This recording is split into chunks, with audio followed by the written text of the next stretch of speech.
మోసం చేస్తూనే ఉంటామమ్మా, మోసం చేస్తూనే ఉంటాం. ఎంతటి ఘరానా మోసాలైనా క్షణాలలో చేస్తాం. ఎవలకు అవుపడకుండా చేస్తాం. అవుపడ్డా కూడా దొరకకుండా చేస్తాం. ఆ!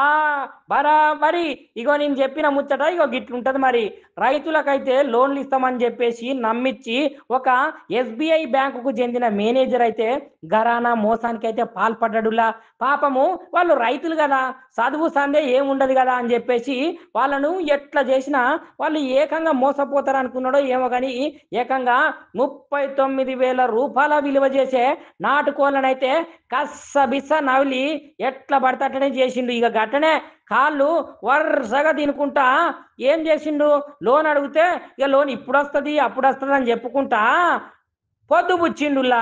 ఇక లోను మాత్రము ఇయ్యకపోయేసరికి పాపము ఆ రైతుకైతే తెలిసిందుల్లా అసలు ముచ్చట. ఇక వీడు ఎంత అడిగినా ఇస్తలేడు. ఏమన్నా లోన్ అడిగితే దబాయిస్తున్నాడని చెప్పేసి వాడు ఏం చేసిండంటే ఒకరోజైతే డైరెక్ట్ మేనేజర్ దగ్గరికే పోయి నిలదీసిండు. ఇక దీంతోటి ఆ రైతుకైతే ముఖం షాటేసుకొని ఇక వీడు నన్ను మోసం చేసిండ్రా బై అని అనుకొని ఏం చేసిండంటే పోలీసులకైతే ఇన్ఫర్మేషన్ ఇచ్చిండు. ఇక మరి పోలీసు సార్లు ఇక ఈ రైతు అయితే మిమ్మల్ని ఆశ్రయించింది కదా, ఈ రైతుకు కొంచెం న్యాయం జరిగేటట్లు చూడుర్రి. ఇక ఇట్లా ఘరానా మోసం చేసేటోళ్ళనైతే ఊకెనే ఇడిచిపెట్టకురి సార్లు. 4, 5 సప్పరిచ్చి పాపం ఆయనకి ఇచ్చే పైసలను ఏదో ఇప్పించి వాడినైతే మంచిగా చూసుకోర్రి.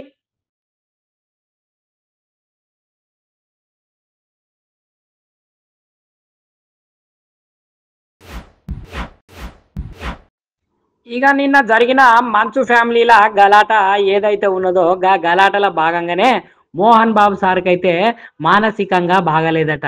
ఇక సారు ఏం జరిగిందంటే అక్కడ ఏం జరిగిందో కూడా సార్కి అయితే అస్సలకే అంతు తెలియకుండా ఉన్నదట. ఇక మరి గంత గొడవైన తర్వాత కూడా సారు పరిస్థితి అయితే మానసికంగా దెబ్బతిన్నది అని అయితే అంటున్నారు. ఇక మోహన్ బాబు ఆరోగ్యం కూడా కొంచెం అయితే బాగలేదు, హై బీపీ వచ్చి ఎంబటే కింద పడిపోయిండని అంటున్నారు. ఇక మోహన్ బాబు సార్ ఆరోగ్య పరిస్థితి అయితే చెప్పలేము. ఇప్పుడే ఇంకో 2 రోజుల పాటు అయితే సార్ను దవాఖానలోనే ఉంచి చెకప్లు గికప్లు సిటీ స్కానింగ్లు అన్ని చేయాలి. ఇక ఇంకొక ముచ్చట దీంట్లో తెలుస్తున్నది ఏంటంటే ఎడమ కంటి మీదనైతే కమిలిన గాయం అయితే ఉన్నదట. ఇక కుడి కన్ను అయితే వాసిందట. మరి ఆ కంటి మీద ఎవరు కొట్టిర్రో ఆ కన్నుకైతే గాయం ఎందుకైందో మనకు తెలియదు కానీ ఈ రోజు అయితే సిటీ స్కాన్ అయితే చేయబోతున్నాము అనే ముచ్చట్నైతే మనకు వెల్లడించిర్రు. ఇక మోహన్ బాబు హై బీపీ తోటైతే బాధపడుతున్నాడు. హార్ట్ రేట్ కూడా ఎక్కువ పెరుగుతున్నది. ఇక గిట్ల గొడవ జరిగినందుకే పాపం మోహన్ బాబు సార్ పానం అయితే అగుళ్ళు బుగుళ్ళు అయ్యి, అంటే మోహన్ బాబు సారు పరిస్థితి అయితే అగుళ్ళు బుగుళ్ళు అవ్వకుండా హార్ట్ రేట్ కూడా పెరిగే అవకాశాలు ఉన్నాయని చెప్తున్నారు. అంటే ఇక ఆసుపత్రిలో చికిత్స చేయాల్సిన అవసరం ఎంతగానో ఉన్నదని మోహన్ బాబు సార్కి అయితే ఇంకో 2 రోజుల పాటు చికిత్స చేస్తే మంచి మనిషి అయ్యే అవకాశాలు ఉన్నాయని తెలుపుతున్నారులా. నీ దందా సల్లగుండా, నీ దందా మీద మన్ను పోయ్యా. ఏంది ఏంది ఏంది ఏకంగా 1 సంవత్సరం కాదు, 2 సంవత్సరాలు కాదు, 3 సంవత్సరాలు కాదు, 20 సంవత్సరాల నుంచి జనాలందరినీ మోసం చేసుకుంటా జనాలు రోజు పొద్దుగాల తాగే పాలనైతే ఆవు పాలు గేదె పాలు అని చెప్పేసి అట్లా అమ్ముకుంటా ఎంతమంది ఆరోగ్యాలను ఖరాబ్ చేసిండో తెలుసా ఈ దొంగగాడు. చీ చీ చీ చీ చీ చీ చీ, వీడు మనిషా లేకపోతే ఏంటిది? జనాల ప్రాణాలతోటి ఎందుకురా మీరు గిట్లా ఆడుకునేది? జనాలకు ఏమన్నా అయితే నువ్వేమన్నా వాళ్ళని ఆదుకుంటావా? లేకపోతే నీ ఇంట్లోకెళ్ళి ఏమన్నా సొమ్ము తీసుకుపోయి వాళ్ళకి ఇస్తావా బాగుపడురని చెప్పి? ఛీ! నువ్వు నిజంగా మనిషి రూపంలో ఉన్న మృగానివి అనుకోవాలి.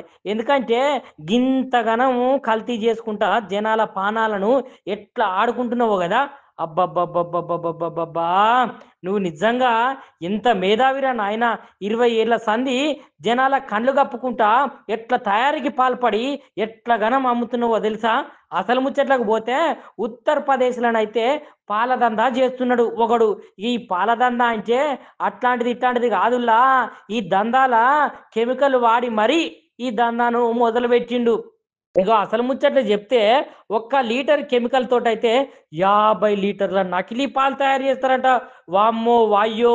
లీటర్ పాలల్లా గిలాసెడు నీళ్లు పోస్తే గది కల్తీ అయితది గానీ ఏకంగా ఒక్క లీటర్ కెమికల్‌లోనైతే 500 లీటర్ల పాలు ఎట్లా తయారైతాయో నాకైతే సమజైతలేదు గానీ ఇగో వీడైతే ఈ దందా 20 ఏళ్ల సంధి ఈ నకిలీ పాల దందానైతే చేస్తున్నాడట. ఇక ఏమున్నదుల్లా పన్నీర్ కూడా గట్లనే తయారు చేస్తున్నాడంట. మనం అందరము ఉపయోగించుకుంటాం కదా తినేదందుకు పన్నీరు. పన్నీరును గూడా గిట్లనే తయారు చేస్తున్నారట. ఈ వ్యాపారి పేరు ఏందో ఎరికేనా? అజయ్ అగర్వాల్. వీని దందానైతే కెమికల్ తోటైతే స్వయంగా పాలను తయారు చేసిన అధికారులు ఏమని చెప్తున్నారంటే, గిదే కెమికలు, ఈ కెమికల్ తోటే 50 లీటర్ల పాలను తయారు చేస్తున్నారు అని వాని గుట్టయితే రట్టు చేసిర్రు. ఇన్ని రోజుల పాటు ఆ పాలు తాగిన జనాల పరిస్థితి ఏంది? నాకైతే ఏం సమాధానం అయితలేదు జనాల్లారా. ఒక్కసారి మీరే చూడాలి మరి. మంచు మోహన్ బాబు సారు చేసిన ఘనకార్యానికైతే మంచు విష్ణు సారు ఎట్లా వెనకేసుకొస్తున్నాడో చూడుర్రి. ఇగో ముచ్చట ఏందంటే, మా నాయన మీడియా మీదకి దాడి అయితే చేయలేదు. కాకపోతే ఆయన ఏం చేసిండంటే, ఇంట్లోకెళ్ళి సరాసరా అయ్యో మీడియోళ్ళు వచ్చిర్రు కదా అని చెప్పేసి వాళ్ళ దగ్గరికి వచ్చి నమస్కారం చేద్దామని ముంగటికొచ్చి నమస్కారం చెప్పిండు. చెప్పేతల్లకు మీడియాలు గిట్లా వక్రీకరిస్తున్నాయి. ఎందుకంటే నిజానికి మీడియా మీద దాడి చేస్తే గింతగనము ఉంటదా చెప్పురి పరిస్థితి. కాకపోతే మా తండ్రి గారు ఏం చేసిరంటే, ఆయన ఒక తండ్రిగా రియాక్ట్ అయిన విధానం అయితే చాలా తక్కువే అని మంచు విష్ణు సార్ అయితే అంటున్నాడు. అవును సారు, మీ నాయన చేసిందైతే మంచి పనే అని నువ్వైతే వెనకేసుకొస్తున్నావు కానీ, మరి గక్కడ టీవీ 9 మైకును గట్లనే అక్కడ ఉన్నటువంటి రిపోర్టర్ను ఆ కెమెరామ్యాన్లను ఎందుకు గంతగనం నూకేసిర్రు? ఎందుకు గనము వాళ్ళ మీద మైకేసి అని ఇట్లా నాలిక మడతబెట్టి మరి సార్ అన్నాడు. మరి ఇది మంచి పద్ధతేనా అని జనాలందరూ అడగమంటున్నారు. జనాలందరి మాట కూడా. ఇంకా కూడా గింత చేసినా కూడా వెనుక ఎట్లేసుకొస్తారు? అయినా మీకు మీకు గొడవలుంటే మీరు మీరు చూసుకోవాలి కానీ, గిట్లా పబ్లిక్‌లకి వచ్చి లొల్లులు గిల్లులు పెట్టుకుంటే మరి కాదా పంచాయతీ? మీరే మీ కుటుంబాన్ని మీరే రోడ్డు మీదకి ఎక్కించుకొని రోడ్డు పాలు చేస్తున్నారు. దీంట్లో మళ్ళా మా నాయన సౌమ్యుడు, మా నాయన మంచిగా చేసిండు, నిజానికి మీడియా ముందుకు అభిమానం చేయనందుకు వచ్చి నమస్కరించిండు అని ఇట్లాంటి ముచ్చట్లు మాట్లాడతారు ఎన్ని సార్లు? ఎవరిని కొట్టిర్రు? ఎవరి మీదికి పోయిర్రు? అసలు మీడియా వాళ్ళే అక్కడికి వచ్చిర్రా? లేకపోతే మీడియా వాళ్ళ మీదనే అట్లా సారు చేసిండా అనే ముచ్చట జనాలకేం తెలవదా? జనాలు ఏమన్నా పిచ్చోళ్ళు అనుకుంటున్నారా? గట్లనే మీడియా వాళ్ళకి తెలవదా? మీడియా వాళ్ళు ఏమన్నా కావాలని అనుకుంటున్నారా? చెప్పండి మీరే. గారు మాట్లాడింది అది మీకు అర్థమైతే అది దాంట్లో ఉంది. ఐ డోంట్ వాంట్ అంటే భార్య మాట విని మనోజ్ ఇలా తాగేసి అలా చేస్తూ ఉన్నాడు అని అంటున్నారు. అది నిజమే? I will not answer that question. విద్యా సంస్థల ఇష్యూ పెద్దదవడం వల్లే ఇదంతా జరుగుతుంది అని చెప్పేసి బయట మనోజ్ అయితే డైరెక్ట్గా అక్రమాలు జరుగుతున్నాయి అక్కడ అని స్టేట్మెంట్ ఇచ్చాడు కదా. సో అదేనా కారణం ఈ ఇష్యూస్ అందరికి? అక్రమాలను బయట పెడితే ఇలా దాడి చేస్తారా అంటున్నారు.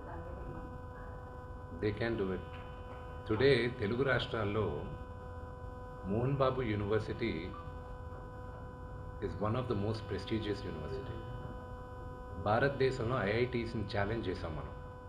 మోహన్ బాబు యూనివర్సిటీ 2 రాష్ట్రాల్లోనూ మోహన్ బాబు యూనివర్సిటీ లాస్ట్ 3 ఇయర్స్గా హైయెస్ట్ పే ప్యాకేజ్ ఒక స్టూడెంట్కి 75 లక్షలు, 60 లక్షలు. ఒక మామూలు ఫార్మర్ డాటర్ కూలి పని చేసుకునే ఒక ఫ్యామిలీ నుంచి వచ్చి 45 లక్షల రూపాయల జీతం సంవత్సరానికి అనేది ఆ ఘనత మోహన్ బాబు యూనివర్సిటీకి ఉంది. అండ్ త్వరలో అనౌన్స్ చేస్తాం. భారతదేశం ఎన్నో సంవత్సరాల నుంచి ఫారిన్ యూనివర్సిటీస్ ఇండియాకి తీసుకురావాలని ప్రయత్నిస్తుంది. ఇండియాలోనే first university Mohan Babu university అవుతుంది. పెన్ స్టేట్ యూనివర్సిటీతో ఇండియాకి తీసుకురావడం. And they are rank number 50 in the world. So ఆ ఘనత మోహన్ బాబు యూనివర్సిటీకి ఉంది. And of course we're govern by laws, everything. It's an open book. They can come అక్కడ. And another one great thing is that ఒక student female male రేషియోలో ఎప్పుడు female ratio 30 to 35% ఉంటుంది. ఆర్గనైజేషన్స్లో కానీ ఎడ్యుకేషన్ ఇన్స్టిట్యూషన్స్లో కానీ ఎక్కడైనా. మోహన్ బాబు యూనివర్సిటీలో 53% ఉమెన్ ఉన్నారు, గర్ల్ చైల్డ్. దానికి ఒకే ఒక reason, because chancellor Mohan Babu గారిని నమ్మి, ఆయన క్రమశిక్షణని నమ్మి తల్లిదండ్రులు అక్కడ చేర్పిస్తున్నారు. సో అది మాకు దేవాలయం, అది మా గుడి. గుడి గురించి తప్పుగా మాట్లాడితే అది దట్స్ నాట్ రైట్. మర్యాద కదా ఇది. మీరు వచ్చేసి మా నాన్నగారు రూమ్ లోపల, ఇప్పుడు పైన ఉన్న హాస్పిటల్ రూమ్ లోపలికి రావచ్చా? తలుపులు తోసుకొని రావచ్చా? తీసుకెళ్ళింది మీ తమ్ముడే కదా sir. Okay, again I'm asking, ఎవరింట్లోకి వెళ్ళారు మీరు? ఎవరింట్లోకి వెళ్ళారు? తండ్రి. Yes. Did he invite you? కాదా? Did my father invite you people? కాదండి, మీరు ఒక సెలబ్రిటీ హోదాలో ఉండి ఇన్ని రోజుల నుంచి ఇష్యూ అంతా వివాదం కదా, మీ సైడ్ నుంచి మోహన్ బాబు గారు ఒక ఆడియో రిలీజ్ చేశారు, ఒక నోట్ రిలీజ్ చేశారు, పోలీసులను కలిశారు, అది బయటకు వచ్చేసింది కదా, ఇంకా ఫ్యామిలీ అని చెప్పుకోలేము కదా, ఓపెన్ అయిపోయి పబ్లిక్ గా అయిపోయి గొడవ అవుతుంది, ఇంత ఇష్యూ జరుగుతుంది. మీకు ఎందుకు చెప్పాలండి? చెప్పడం అని కాదు, అంత ఇష్యూ జరిగి బయటకు వచ్చిన తర్వాత ఇది మా ఇష్యూ అని అనుకోవడానికి ఉంటది కదా, మీరు సెలబ్రిటీస్ అండి, ఆబ్వియస్లీ మాట్లాడుకుంటారు. But why should I tell you? నేను ఎందుకు చెప్పాలి? కానీ మీ బ్రదర్ చెప్పారు కదా, మీ బ్రదర్ చెప్పింది మీరు విన్నారా? మీరు వినకపోతే మళ్ళీ స్పష్టంగా చెప్తాను. మగాళ్ళైతే నాతో రండి, కానీ నా 7 నెలల కూతురు ముందు నా భార్యను అవమానిస్తూ ఉన్నారని చెప్పారు. నా భార్య గర్భవతిగా ఉన్నప్పుడు ఆమెపై దాడి చేసే ప్రయత్నం చేశారని చెప్పారు. నన్ను ఎదుర్కోలేక వాళ్ళ ముందు ప్రతాపాన్ని చూపిస్తున్నారని చెప్పారు. వాటికి సమాధానం I'm not going to answer that. I'm not going to dignify those comments. ఈరోజు 5 గంటలకు కూడా చాలా విషయాలు చెప్పబోతున్నాను అని ప్రెస్ మీట్ పెట్టబోతున్నారు. మనం మాట్లాడచ్చు, వాక్ స్వాతంత్రం, ఎనీబడి కెన్ టాక్ ఎనీథింగ్.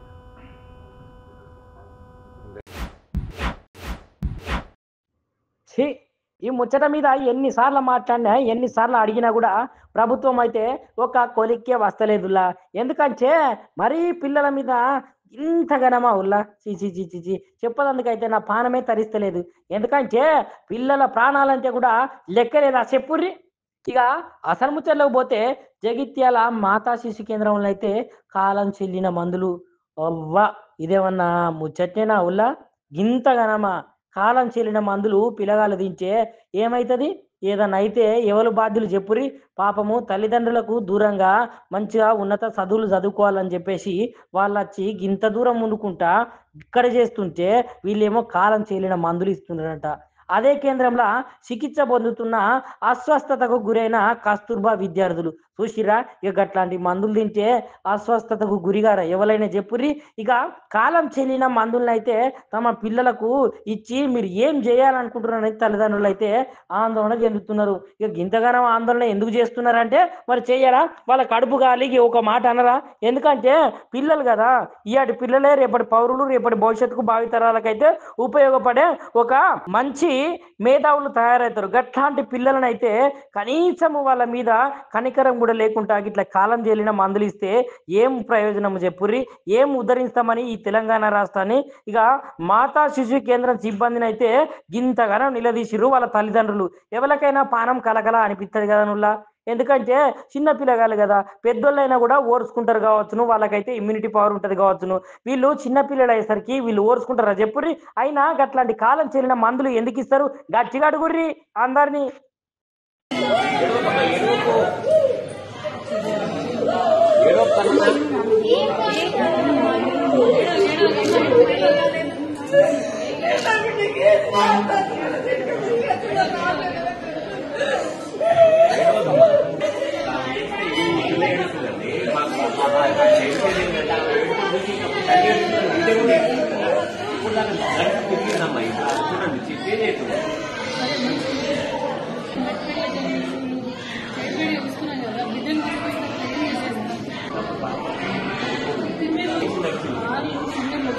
ఆ పాపకేమో అసలు రక్తనాలు, ఆ పాపకేమో మొత్తం తిప్పినట్టయితుంది.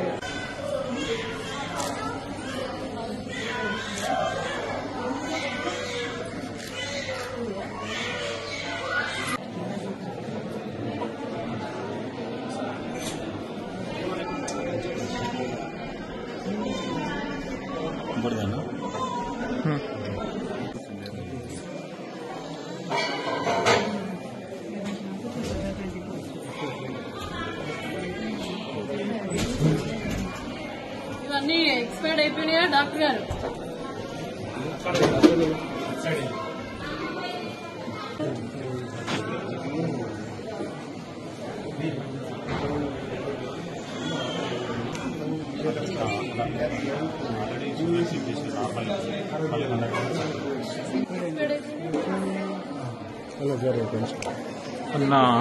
డేట్ ఉన్నాయి, ఇవి అయిపోయినాయి. రేట్ ఉంది, ఇది రేట్ అన్ని కలిపే ఉన్నాయి.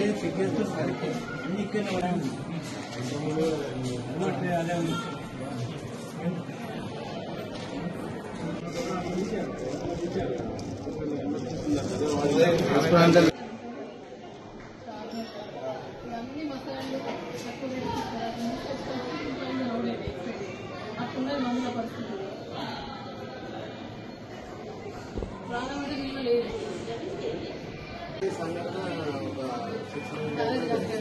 ఎవరైనా సిస్టమ్ ఇచ్చి డేట్ అయిపోయినా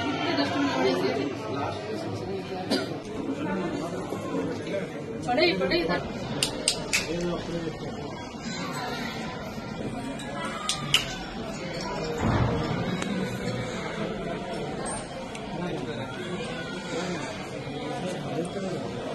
మెయింటైన్ చేసే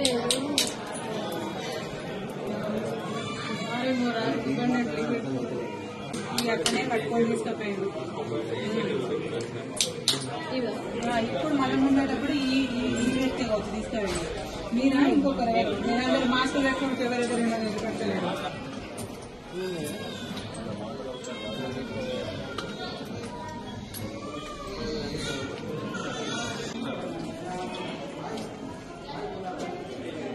ఫార్మసిస్ట్ లేడా? ఇప్పుడు ఏమేమి డ్రగ్స్ వచ్చినాయి, మనకి ఏమేమి మెడిసిన్ ఉన్నాయి, ఇంకేం కావాలి అయిపోయింది రిజిస్టర్ మెయింటైన్ చేస్తారు. ఎక్కడ ఉంటుంది లేదు. ప్రభుత్వ పాఠశాలలో పిల్లలకు ఏదైనా సరి అయిన ఆహారం లేదు, పరిశుభ్రత లేదు. ఇవాళ పిల్లలకు పూర్తిగా కూడా సారంగపూర్లో ఉన్నటువంటి 12 మంది పిల్లలకు కళ్ళు తిప్పుతా ఉన్నాయి. అసలు శ్వాస తీసుకోవడం ఇబ్బంది అవుతా ఉంది. మరి సరిగా కూడా ఇక్కడ మెడిసిన్ కూడా ప్రాపర్ గా లేదు. నిజంగా కూడా ఒక బాధాకరమైన విషయం ఏంటంటే కేసీఆర్ గారు ఉన్నప్పుడు మా జగిత్యాల జిల్లాకు మెడికల్ కాలేజ్ ఈ మాతా శిశు కేంద్రాన్ని అందించడం ఒక పేదలకు ఒక గొప్ప వరంగా భావించడం. కానీ ఆ వరం ఏమైంది? ఇవాళ పూర్తిగా కూడా పేదల పాట ఒక యమపాశంగా ఈ రేవంత్ రెడ్డి సర్కార్ వచ్చిన తర్వాత పిల్లల పక్షాన ఒక యమపాశంగా, ప్రజలకు యమపాశంగా మారిన పరిస్థితి చూస్తా ఉన్నాం. ఎందుకంటే మెడిసిన్ పూర్తిగా కూడా ఎక్స్పైర్ అయిపోయినాయి. ఎక్స్పైర్ అయిపోయినటువంటి మెడిసిన్ పిల్లలకు ట్రీట్మెంట్ గా అందిస్తా ఉన్నారు. ఎంత బాధాకరం అంటే అసలు వీళ్లకు పిల్లల ప్రాణాలంటే పట్టిలేదు. ఎవరు వస్తే వాళ్ళకి ఏ మెడిసిన్ ఉంటే ఆ మెడిసిన్ ఇచ్చే పరిస్థితి ఉంది. ఒక ఫార్మసిస్ట్ లేదు, అది పూర్తిగా కూడా రికార్డు మెయింటైన్ చేస్తలేరు. అంత అధ్వాన స్థితిలో ఇవాళ ఉన్నది. కానీ చేస్తా ఉన్నాం.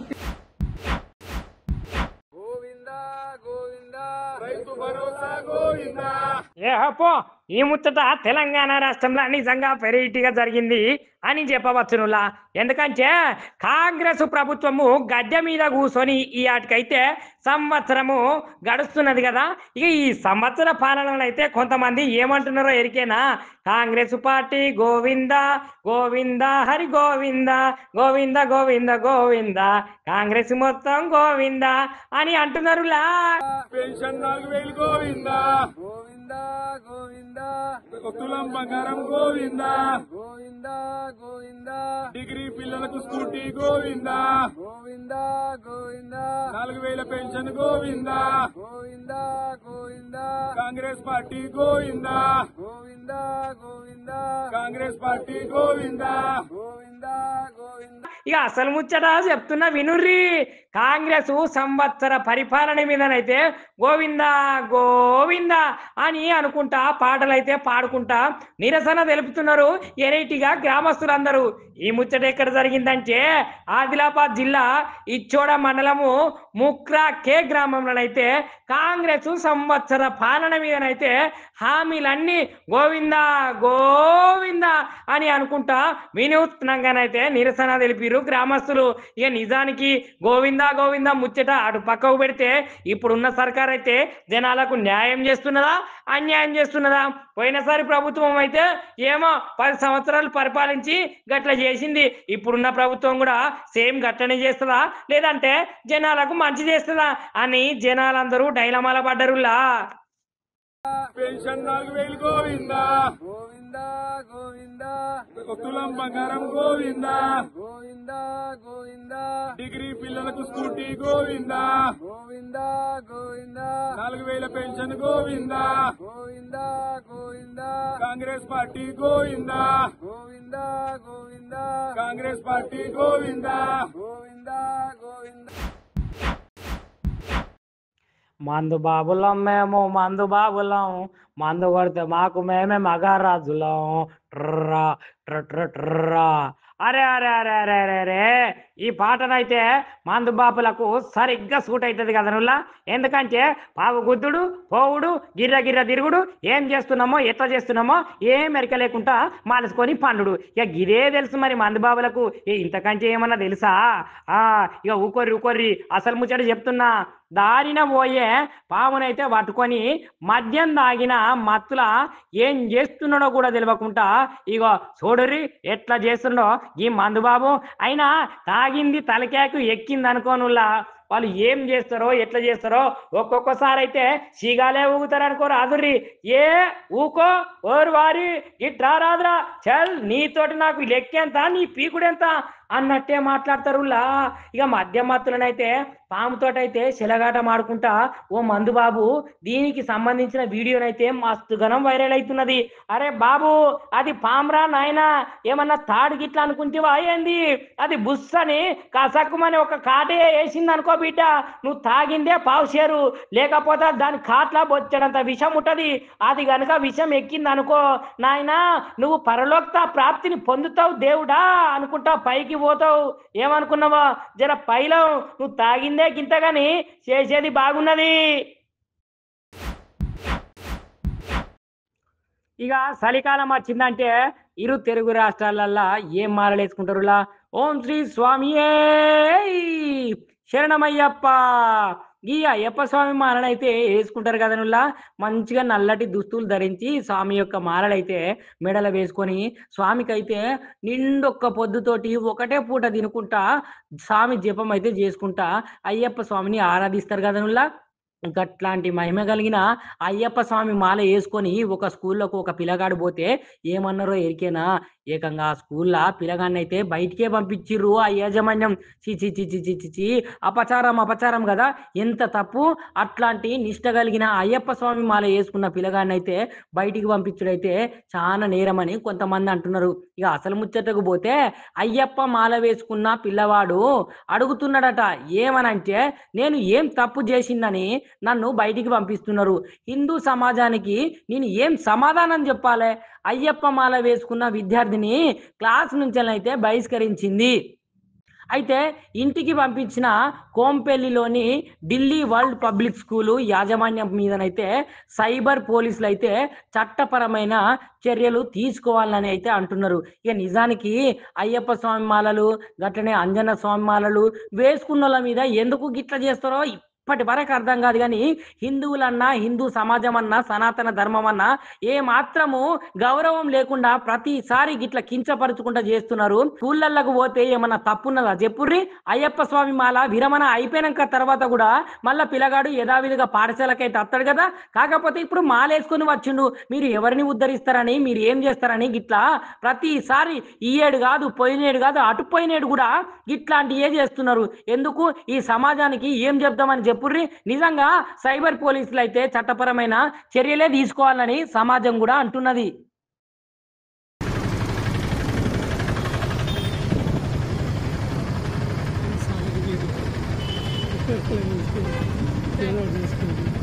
సాంశరణం అయ్యప్ప. ఏం చేయలేదు, నువ్వేం చేయలేదు, ఏం కాలే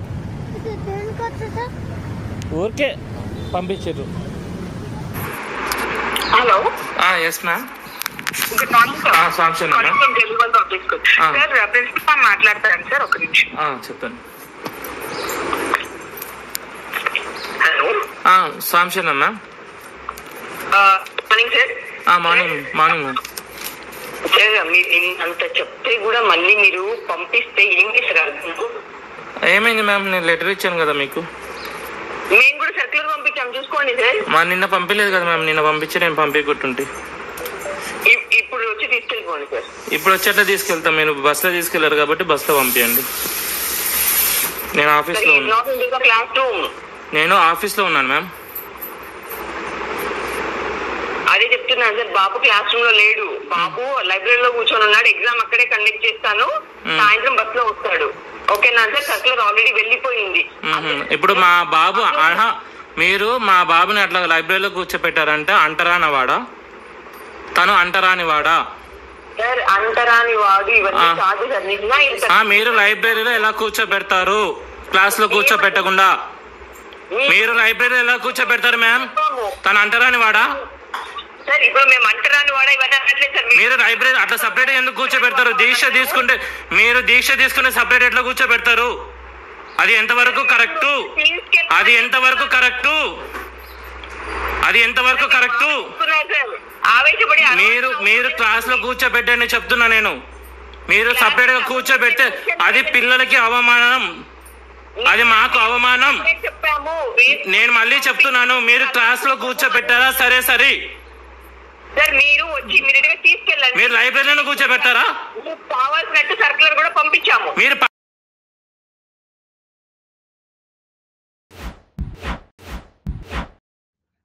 మనిషికి కళ ఎంత ఇంపార్టెంట్ అంటే ఆ కళకు ఆ ప్రతిభకు అయితే ఎవ్వరు దాసోహం కాకుండా ఉండరులా.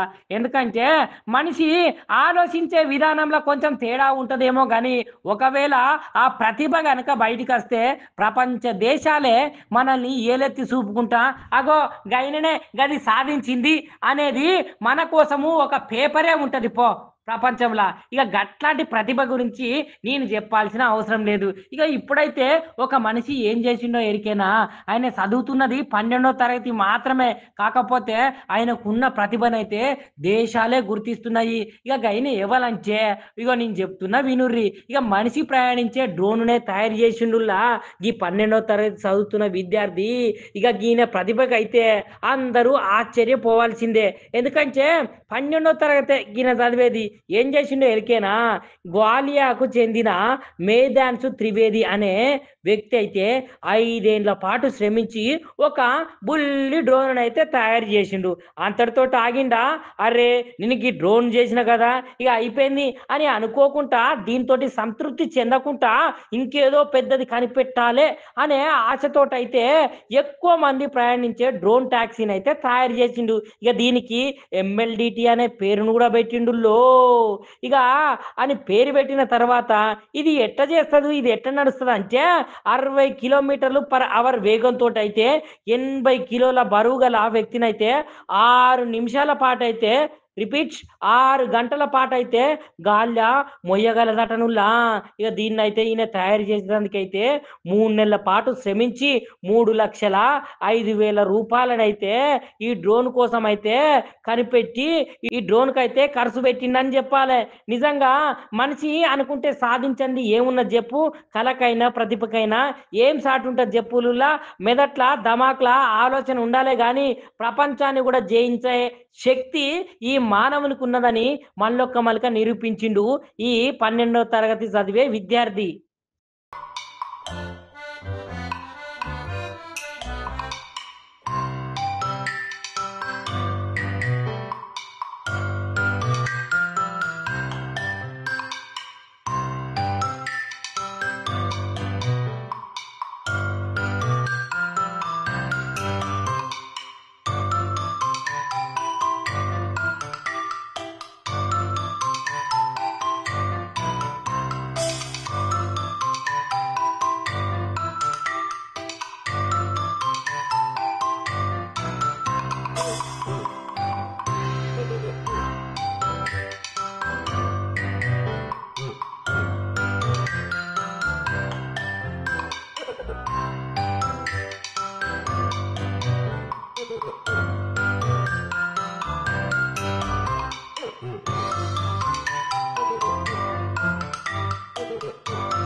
అబ్బా అబ్బా అబ్బా అబ్బా అబ్బా అబ్బా ఈ తెలంగాణ రాష్ట్రంలో మొన్నటికి మొన్న ఎన్నిసార్లు ఫుడ్ పాయిజనింగ్ విషయం మీదనైతే ధర్నాలు చేసినా లేకపోతే ప్రభుత్వాన్ని నిలదీసినా కూడా ఈ ప్రభుత్వము గిట్లనే చేస్తున్నది.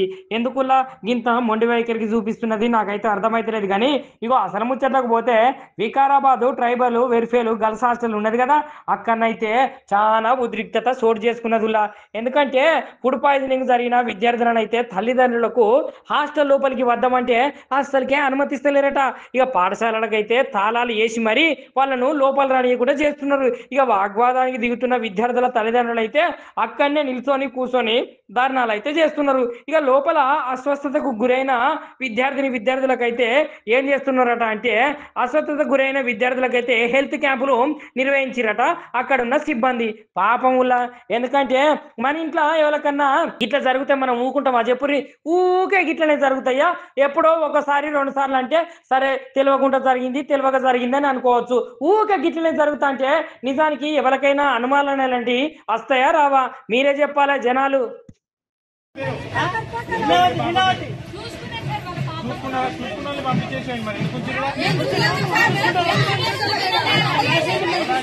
బయటికి ఇచ్చేయండి, మాకు తీసుకుపోతాము.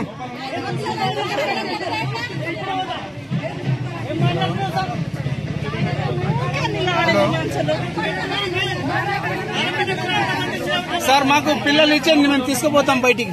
ఇచ్చేయండి.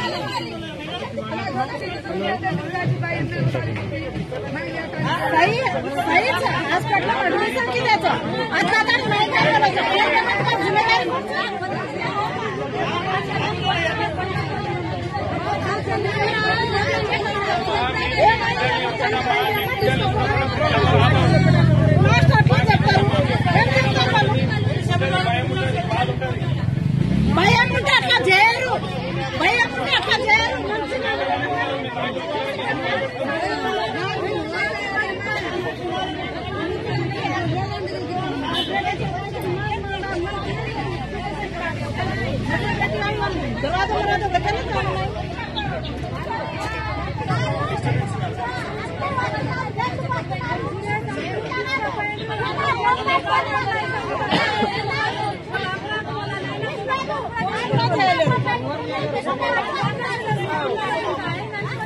ఇప్పుడు నేను చూసి వచ్చినామా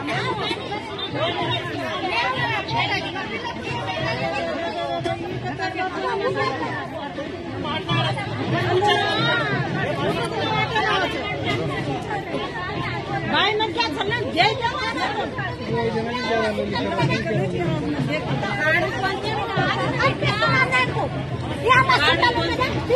చిట్టా ఉండాలి